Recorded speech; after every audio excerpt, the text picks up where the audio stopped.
Today we have to discuss about the topic achondroplasia in disease of bones and joints. Before we going to the topic, we need some more basic. Our bones are ossified into two types. One is endochondral ossification and another one is intramembranous ossification. The endochondral ossification is intermediated by cartilaginous cells and intramembranous ossifications are intermediated by mesenchymal cells. These mesenchymal cells get proliferated or differentiated into osteoblast cells. That osteoblast cells used to form the skull. For clear manner, we in the endochondral ossification is done on that long bones and skull base, and intramembranous ossification is done on the skull and clavicle. The mesenchymal cells get stimulated by fibroblast growth factor 2. Because the mesenchymal cells is a universal cell, that cells can differentiate into any type of cells. For example, the mesenchymal cells get differentiated into osteoblast that leads to osteogenesis for the formation of the skull. And the another manner, we got the mesenchymal cells are differentiated into chondrocytes. That chondrocytes by this called as chondrogenesis. These chondrocytes are regulated by the fibroblast growth factor receptor 3. In this case, achondroplasia case, there is a mutation in the fibroblast growth factor receptor 3. So the fibroblast growth factor receptor normally that inhibit the proliferation of chondrocytes. But mutation in the fibroblast growth factor receptor 3 as a result, there is no proliferation in the chondrocytes. As a result, there is a retarded growth. Once again, I repeat it.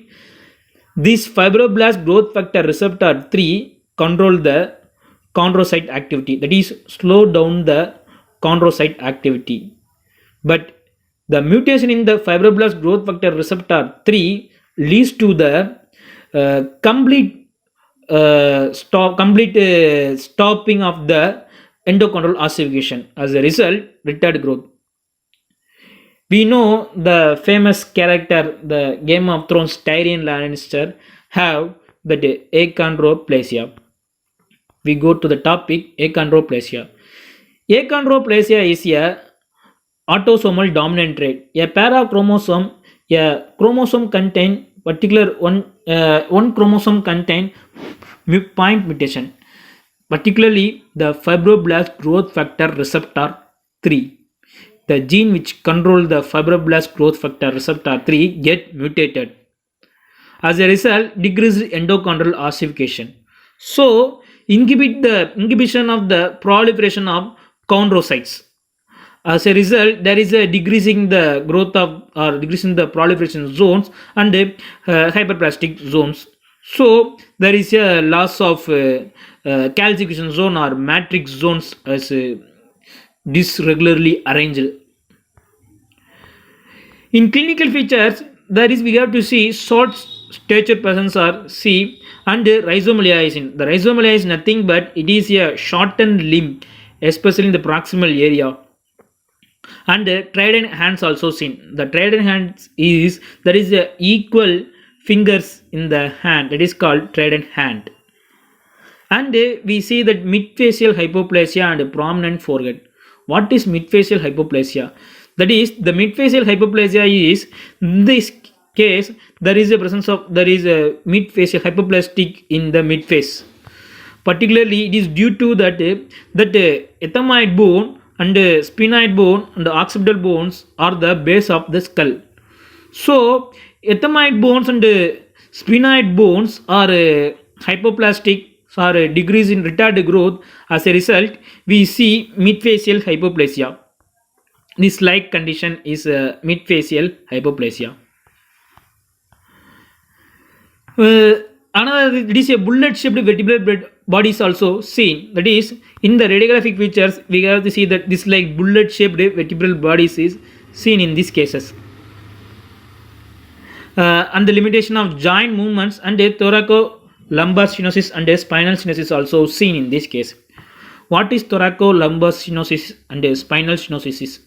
The thoracolumbar stenosis and spinal stenosis is nothing but there is a hyperostosis, one of the bone get hyperostosis in the spinal or thoracolumbar region that lead to compression of the nerve canal that result lumbar stenosis.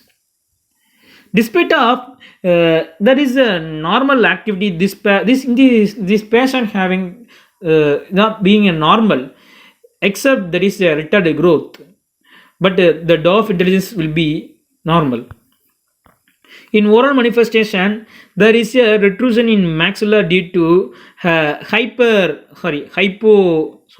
growth in the ethmoid bone and the sphenoid bone. As a result, maxillary retrusion. So there is a mandibular protrusion will be seen in this case. At the same time, monocclusion also seen. Sometimes the congenitally missing teeth with disturbance in shape. In radiography, midface hypoplasia also seen. Previously we talked about midface hypoplasia is due to retarded growth in sphenoid and ethmoid bone and enlarged clavera because the base of the skull is retarded, so skull cap is enlarged. The clavera means skull cap. The skull cap is enlarged and prominence can also seen. And histologically, abnormalities seen in bone in intramembranous and periosteal ossifications remains undisturbed. There is no defect in intramembranous and periosteal ossification, but the endochondral ossification get disturbed. In this disturbance, we have to see there is a disarrangement of the chondrocytes and loss of chondrocytes, and the chondrocyte loss its proliferations. In this treatment, there is no treatment. If patient survives the first few years of life, the chances are excellent that he will have life expectancy of a normal person. Thank you.